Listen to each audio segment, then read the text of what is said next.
Welcome to our channel. Telegram connection issues? Follow these comprehensive troubleshooting steps to restore messaging functionality and fix connection errors. Step 1.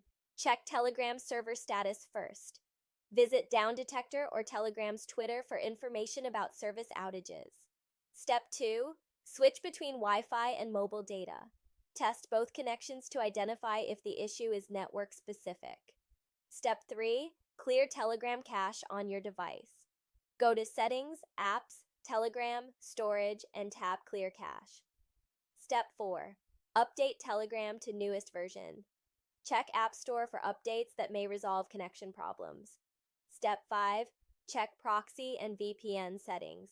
Telegram has built-in proxy options that may need adjustment or removal. Step 6. Verify phone number and login session.